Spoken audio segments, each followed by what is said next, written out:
ഞാൻ ശരിക്കും അയാളുടെ സ്റ്റാറ്റസ് വെക്കാറുണ്ട് പുള്ളിയുടെ ചില സ്പീച്ചുകളൊക്കെ. ഓക്കെ.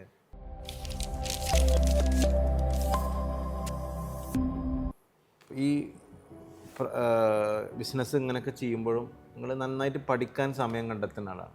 പക്ഷെ അതിൽ ഒരു മെൻറ്ററെ മാത്രം പ്രചരിപ്പിക്കുകയും ചെയ്യുന്നുണ്ട്.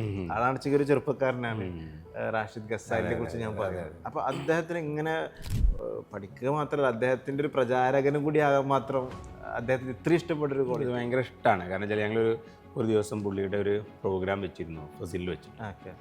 അങ്ങനെ അയാളെ ട്രെയിനിങ് പ്രോഗ്രാമൊക്കെ കഴിഞ്ഞതിന് ശേഷം ഞങ്ങൾ പിന്നെ ഡിസ്കസ് ചെയ്തത് അദ്ദേഹത്തെ പറ്റി. അദ്ദേഹത്തെ തന്നെ ഒരു പ്രൊഡക്റ്റായിട്ടാണ് നമ്മൾ ചർച്ച ചെയ്തത്.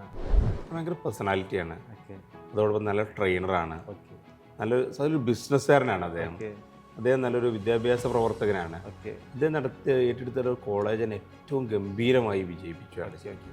ഞാൻ ശരിക്കും അയാളുടെ സ്റ്റാറ്റസ് വെക്കാറുണ്ട് പുള്ളിയുടെ ചില സ്പീച്ചുകളൊക്കെ. ശരിക്കും ലീഡറാണ് അദ്ദേഹം, എല്ലാത്തതും ലീഡറാണ്. വളരെ കുറഞ്ഞ പ്രായമാണ്. അതേപോലെ തന്നെ പിന്നെ ഭാരതീയ യൂണിവേഴ്സിറ്റിയുടെ സിൻഡിക്കേറ്റ് മെമ്പറാണ്. ശരിക്കും നമുക്ക് ഫോളോ ചെയ്യാവുന്നൊരു വ്യക്തി. ആളുകൾ ഇഷ്ടം കൊണ്ട് ഫോളോ ചെയ്യുന്നു. ഇഷ്ടം കൊണ്ട് ഫോളോ ചെയ്യുന്നത്.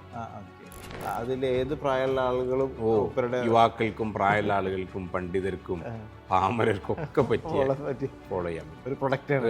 തീർച്ചയായിട്ടും പ്രൊഡക്റ്റ്.